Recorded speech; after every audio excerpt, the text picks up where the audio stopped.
신약 성경을 통틀어서 우리 교회가 가장 담고 싶은 교회의 모습이 있다면 안디옥 교회일 것입니다. 그것은 비단 우리 교회뿐만이 아닐 것입니다. 한국 교회에는 이미 지역별로 안디옥이라는 이름을 사용하고 있는 교회들이 많이 있습니다. 오늘은 우리 교회가 창립된 지 28주년이 되는 그러한 창립을 기념하는 기념주일입니다. 참 시간이 빠르네요. 원로 목사님께서는 둘째 아들을 의료사고로 잃으시고 기도하시던 중에 너도 아들을 잃었느냐? 나도 잃었다라는 하나님의 음성을 듣고 또 지구본을 품에 품고 안고 눈물을 흘리시는 예수님께 사명을 받아서 선교를 위해서 제자들 교회의 전신인 후곡 제자교회를 개척하셨습니다.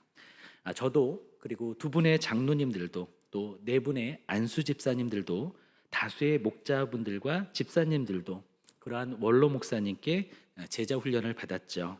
그리고 우리는 그동안 같은 꿈을 꾸었고 그것을 지금도 실천하고 있습니다. 그때의 사명과 현재 제자들 교회의 사명은 동일합니다. 저는 그때로부터 지금까지 26년을 함께 했는데요. 저는 이곳에서 청년기와 장년기를 지내왔습니다. 그리고 지금은 중년을 보내고 있는 중입니다. 그리고 지난 시간들을 뒤돌아보니 교회의 발자취 옆에는 항상 예수님의 발자국이 있음을 발견하게 됩니다. 또 여러분들을 보니 처음 보았을 때의 그 모습과 변화되고 하나님의 형상을 닮아가는 모습이 오버랩되어 보입니다. 그 모습을 보니 많은 감정들이 교차가 됩니다. 그리고 감사가 넘치게 됩니다. 우리 교회의 창립 정신은 여전히 유효합니다. 그러나 창립할 때의 선교적인 토양과 현재의 그것에는 많은 변화가 있어 왔습니다.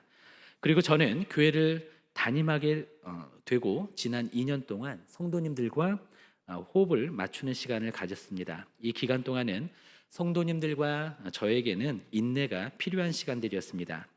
저는 그동안 우리 교회 성도님들의 영적 성장도와 또 은사들을 살펴보았습니다. 그리고 우리 교회가 공동의 비전을 이루기 위해 어떤 준비가 되어 있는지를 살펴보았습니다.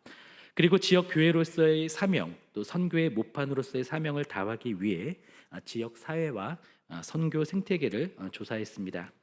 그리고 우리 교회가 모델로 삼아야 할 성경 속의 교회들을 살펴보았습니다. 마이크를 조금 올려주실 수 있을까요? 네. 그래서 28주년 창립 기념 주일인 오늘은 우리 교회에 주신 비전과 정체성을 잘 확인할 수 있는 성경 속의 한 교회인 안디옥 교회를 같이 이해하고 우리가 나아가야 할 방향을 점검해 보는 시간을 갖기를 원합니다. 본문을 통해서 제자들 교회와 교회의 지체인 우리에게 주시는 하나님의 음성을 듣기를 원합니다. 그리고 교회를 위해 주님께 세 가지 기도를 이 시간 함께 하기를 원합니다. 첫째, 우리 교회는 전도하고 선교하는 교회가 되어야 합니다. 한번 따라해 보실까요? 주님, 제자들 교회가 전도와 선교로 사랑을 실천하는 교회가 되게 하소서. 하겠습니다. 주님, 제자들 교회가 전도와 선교로 사랑을 실천하는 교회 되게 하소서. 아멘. 안디옥 교회는 최초의 다문화 교회였습니다. 그리고 최초로 선교사를 파송한 교회였습니다. 예루살렘 교회는 기독교의 모 교회였습니다. 하지만 예루살렘 교회는 유대인들로만 구성된 교회였죠. 그러나 안디옥 교회는 유대인과 이방인들로 구성된 최초의 교회였습니다. 그리고 교회의 지도자들도 그러했습니다. 그리고 최초의 선교사들을 파송함으로써 이방 선교의 선교적 기초를 놓았던 교회가 바로 안디옥 교회였습니다. 우리 사도행전 13장 1절 말씀을 함께 읽겠습니다. 13장 1절입니다. 안디옥 교회에 선지자들과 교사들이 있으니 곧 바나바와 니게르라 하는 시므온과 구레네 사람 루기오와 분봉왕 헤롯의 젖동생 마나엔과 및 사울이라. 아멘. 1절에는 5명의 사람의 이름이 거명이 되었습니다. 이들은 교회의 안디옥 교회의 지도자들이었는데요. 그러나 이들은 다문화 다계층의 사람들이었습니다. 첫 번째 거명된 바나바를 볼까요? 그는 안디옥 교회의 담임 목회자였습니다. 그는 레위인이었고요. 전직 성전 제사장이었습니다. 그는 예루살렘에서 안디옥으로 파송되어 담임 목회를 하게 되었습니다. 그는 훌륭한 지도자였습니다. 그러나 그는 레위인이었고 제사장 출신이었습니다. 다시 말해 정통 유대인 출신이었다라는 것이죠. 두 번째 나오는 니게르 시므온은 어떤 사람이었습니까? 니게르는 검다라는 뜻입니다. 여기에서 흑인을 뜻하는 니그로가 나왔죠. 시몬은 흑인이었습니다. 그는 아마도 북아프리카 리비아 출신의 사람이었을 것입니다. 많은 성경학자들은 이 사람이 바로 구레네 시므온이라고 입을 모으고 있습니다. 구레네 시므온은 누구죠? 예수님의 십자가를 대신 진 사람. 예수님께서 십자가를 지고 가시다가 쓰러졌을 때 로마 군병에 의해 강제로 십자가를 졌던 그 사람입니다. 그리고 당시에 흑인은 대부분 노예였습니다. 그런 니게르 시므온이 교회의 지도자로 받아들여졌다는 것은 혁신적인 일이죠. 그리고 구레네 사람 루기오가 나오죠. 그는 북아프리카 출신으로 잘 알려져 있지 않았던 헬라인 개종자였습니다. 이방인 개종자였죠. 네 번째는 마나엔입니다. 마나엔은 헤롯 안디바의 젖동생이었습니다. 젖동생이란 궁정에서 같이 교육을 받고 자란 아이들에게 붙이는 그런 말입니다. 마나엔이라는 이 사람은 헤롯 안디바와 궁정에서 함께 자라났던 왕족입니다. 그런데 헤롯 안디바가 누구인지 아십니까? 그는 세례 요한을 참수했던 사람입니다. 그리고 예수님을 재판했던 바로 그 사람입니다. 유대인들이 보기에, 그리고 교회가 보기에 마나엔도 또 유대인과 마나엔은 유대인과 교회를 억압하는 그런 지배층으로 보였을 것입니다. 그런데 놀랍게도 안디옥 교회는 그를 교회의 지도자로 받아들였습니다. 다섯 번째 나오는 바울은 누구죠? 즉 사울의 이름 앞에는 밋이라고 적혀 있습니다. 그는 이름난 가말리엘 밑에서 교육을 받았던 바리새인이었습니다. 그리고 그는 스데반 집사의 순교의 자리에 있으면서 그의 죽음을 당연히 여겼던 사람이었죠. 그리고 교회를 핍박할 때에는 위협과 살기가 등등했던 사람이었습니다. 이들은 바나바를 제외하고는 한자리에 모이기도 교회에서 받아들여지기도 힘든 사람들이었습니다. 한 사람은 무시당하던 흑인이었고 다른 한 사람은 구레네 사람이라는 것 외에는 알려진 바가 없는 무명의 사람이었습니다. 또 다른 한 사람은 당시 핍박자의 최측근이었고 마지막 사람은 박해자 출신이었습니다.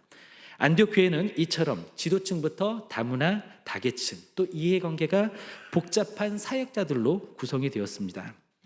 그런데 이들 5명의 지도자들은 하나가 되어서 함께 연합하여 안디옥 교회를 끌고 나갔습니다. 이 얼마나 놀라운 일입니까? 안디옥 교회는 그 시작부터 문화와 출신에 상관없이 연합하는 교회였습니다. 세계를 품을 준비가 된 교회였습니다. 안디옥 교회는 세계를 품을 만큼 그릇이 컸습니다. 그리고 그 그릇만큼 성장했습니다. 그렇게 성장하자 제사를 불려나가는 것이 아니라 제사를 떼어서 다른 곳에 이식하기로 결정을 합니다. 금식하면서 간절히 하나님의 뜻을 구했고 교회가 가장 아끼는 지도자 둘을 선교사로 세워서 보내게 됩니다. 우리 사도행전 13장 2절과 3절 말씀을 함께 읽겠습니다. 주를 섬겨 금식할 때에 성령이 이르시되 내가 불러 시키는 일을 위하여 바나바와 사울을 따로 세우라 하시니 이에 금식하며 기도하고 두 사람에게 안수하여 보내니라. 아멘. 안디옥 교회는 기도하는 교회, 하나님의 뜻을 묻는 교회였습니다. 그들이 금식하며 기도했을 때 성령께서 말씀하셨죠. 두 지도자를 따로 세워 파송하라. 안디옥 교회는 성령의 인도하심대로 순종했습니다. 그리고 또 금식하고 기도했습니다. 그리고 두 사람에게 안수하고 파송했습니다. 안수한다라는 것의 의미는 무엇입니까? 이것은 지도자들이 이렇게 말한다는 것을 뜻합니다. 우리가 공인하고 지지하니 당신들은 우리를 대표해서 이 사명을 수행하라. 우리도 본부에 남아 기도하면서 영으로 함께 갈 것이다. 교회는요, 이중 정체성이 있고 두 개의 책임이 있습니다. 교회는 예배하는 공동체이고 동시에 선교하는 공동체입니다. 따라서 교회는 예배할 책임과 세상을 섬길 책임이 있습니다. 교회가 예배는 하는데 선교하지 않을 때 어떤 일이 일어날까요? 그 교회는 동호회처럼 그 모습이 전락되어 버릴 것입니다. 이럴 때 교회는 한 지역의 배드민턴 동호회나 마라톤 동호회와 비슷하게 될 것입니다. 다만 회원들의 공통 관심사가 배드민턴이나 마라톤이 아니라 바로 하나님이라는 것만 다를 뿐인 것이죠. 제자들 교회는 그렇게 되지 않기 위해서라도 선교하는 교회가 되어야 합니다. 그리고 제자들 교회는 어느 계층에 특화된 그러한 교회가 되는 것을 지향합니다. 한국인들만의 교회, 중산층들만의 교회, 젊은이들만의 교회, 이런 교회가 아니라 하나님의 백성들이 모인 그런 교회가 되기를 원합니다. 물론 일반적인 교회의 성장 전략의 관점에서 보면 타겟으로 하는 피플 그룹을 한정하고 그 그룹을 전도하기에 전략을 세우고 그 그룹을 목표로 하는 것이 맞습니다. 그런데 저는 그것은 비성경적이라고 생각합니다. 그것은 선교 단체가 해야 할 일이고 지역 교회는 지역 교회 안에 영혼들을 가리지 않고 모두를 포용하면서 동시에 세계를 품어야 한다는 것이죠. 그리고 지역 교회에서 양성한 인재들을 또 세계로 보내야 합니다. 다시 한번 기도하기를 원합니다. 한번 따라해 보실까요? 주님, 제자들 교회가 전도와 선교로 주님의 사랑을 실천하는 교회 되게 하소서. 주님, 제자들 교회가 전도와 선교로 주님의 사랑을 실천하는 교회 되게 하소서. 아멘. 둘째로, 우리 교회는 예배가 살아있는 교회가 되어야 합니다.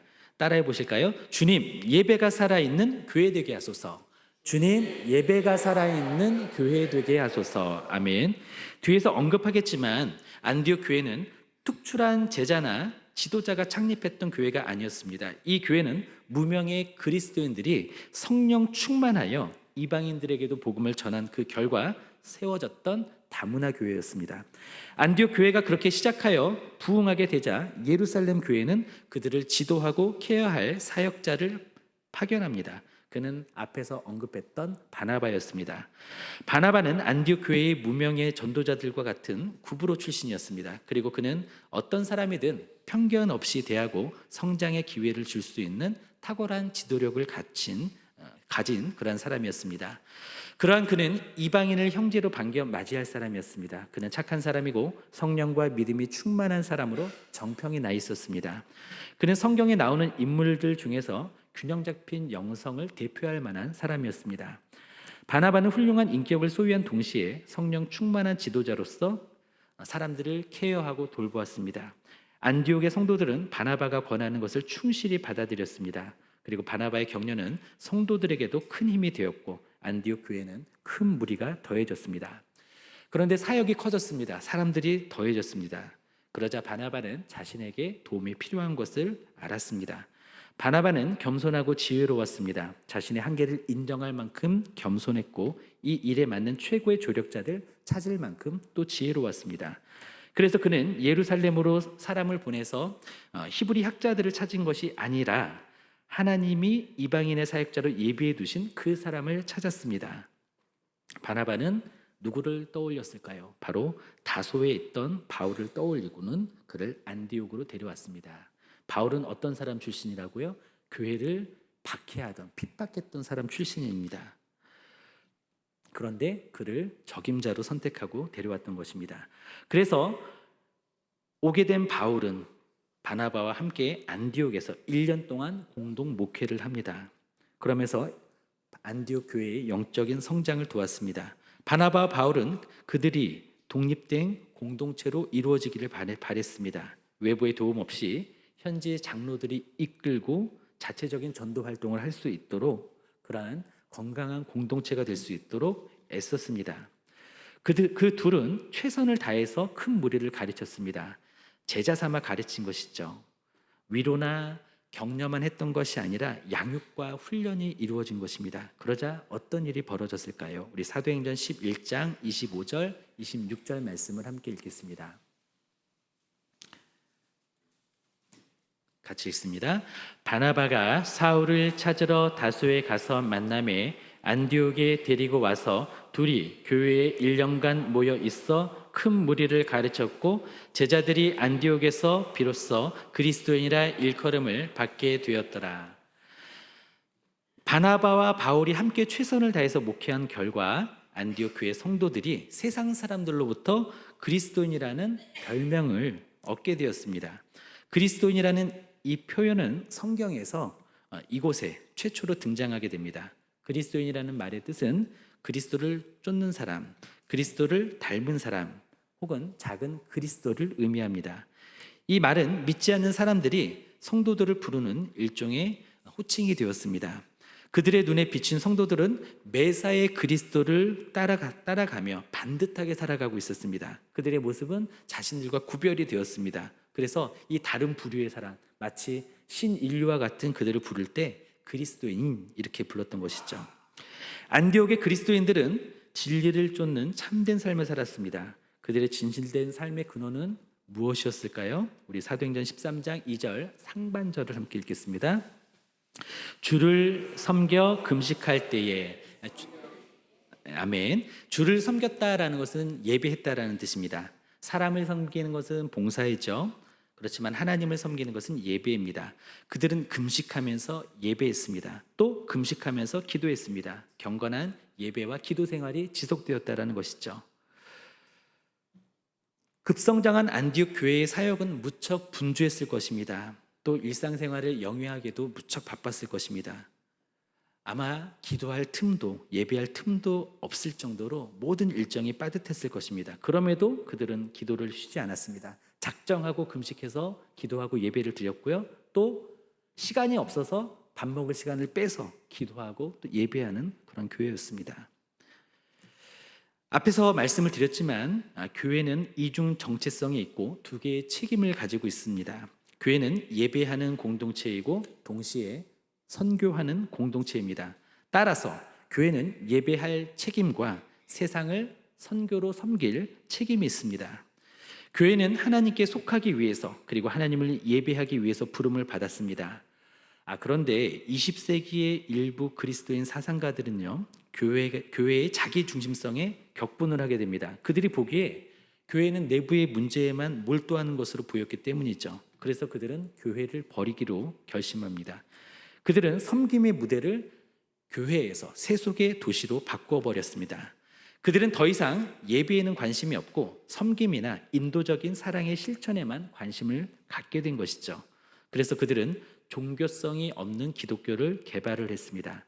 예배를 사랑의 실천으로, 이웃에 대한 사랑은 지역 변혁에 초점을 두어서 관심을 그쪽으로 쏠리게 했습니다. 그러면서 어떻게 되었냐면 세상의 가치에 동화되었습니다. 이러한 것들은 왜 발생되었을까요?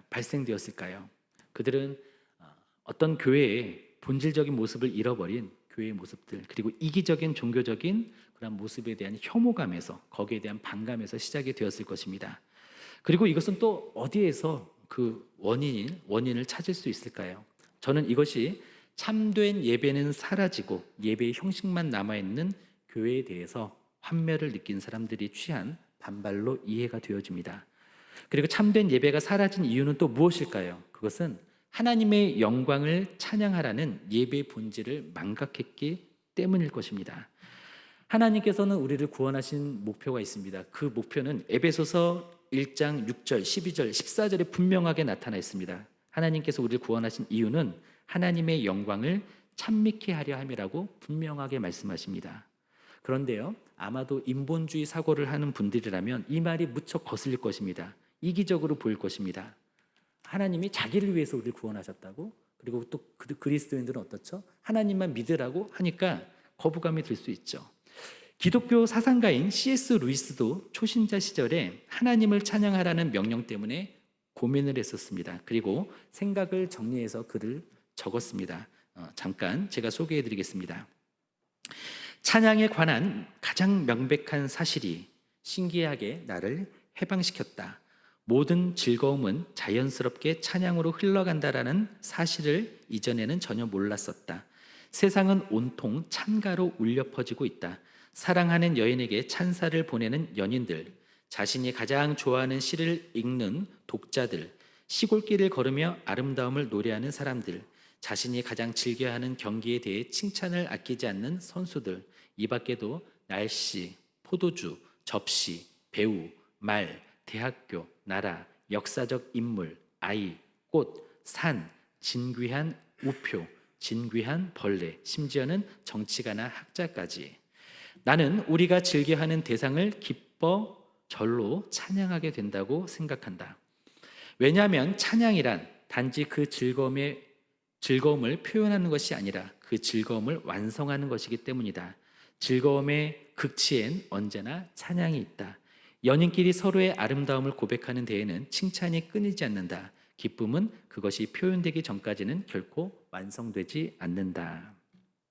이 관점에서 보면은요, 하나님의 가장 위대한 선물은 바로 하나님께서 자신 안에서 누리시는 그 만족감을 우리와 나누시는 것입니다. 그리고 그 만족감을 어떻게 우리는 나눔을 받게 될 수 있습니까? 우리는 하나님을 찬양으로 표현하면서 우리는 하나님의 그 만족감에 동참하게 되는 것이죠. 그래서 하나님은 우리에게 찬양을 명령하시는 것입니다. 예배를 명령하시는 것입니다. 다윗의 고백처럼 주의 앞에는 기쁨이 충만하고 주의 우편에는 영원한 즐거움이 있습니다. 그래서 존 파이퍼 목사님은 선교의 이유와 목적을 이렇게 정의합니다. 그곳에 예배가 없기 때문에 선교한다. 우리의 예배에는 하나님의 영광이 나타나야 합니다. 생명력이 넘쳐야 합니다. 감정 충만이 아니라 우리의 지성과 감성과 육체가 온전히 하나님의 영광에 압도되어서 경외심을 가지고 하나님을 즐거워하는 그러한 예배가 되어야 합니다. 우리가 하나님의 영광을 볼 때 우리는 최고의 만족을 누리게 됩니다. 그리고 우리가 하나님을 즐거워할 때 하나님은 최고로 영광을 받으십니다. 그런 예배가 있을 때 우리는 예배가 없는 세계와 열방에 대한 비전과 열정을 가지고 선교하게 되는 것이죠. 따라해 보실까요? 주님, 예배가 살아있는 교회 되게 하소서. 아멘. 셋째로, 사람의 계획보다 하나님의 섭리에 순종하는 교회가 되어야 합니다. 따라해 보실까요? 주님, 우리의 계획보다 하나님의 섭리에 순종하는 교회 되게 하소서. 주님, 우리의 계획보다 하나님의 섭리에 순종하는 교회 되게 하소서. 아멘. 안디옥 교회가 세워진 것은 계획된 일이 아니었습니다. 오순절 성령 강림 사건 이후에 예루살렘에는 큰 부흥이 일어났죠. 그리고 스데반 집사의 순교 이후에 대대적인 교회에 대한 박해가 일어났습니다. 이때 회심하기 이전에 바울은 선교사가 아니라 교회의 적이었습니다. 그는 교회를 없애려고 날뛰었습니다. 집집마다 찾아 들어가서 남자나 여자나 가리지 않고 끌어내서 감옥에 넘겼습니다.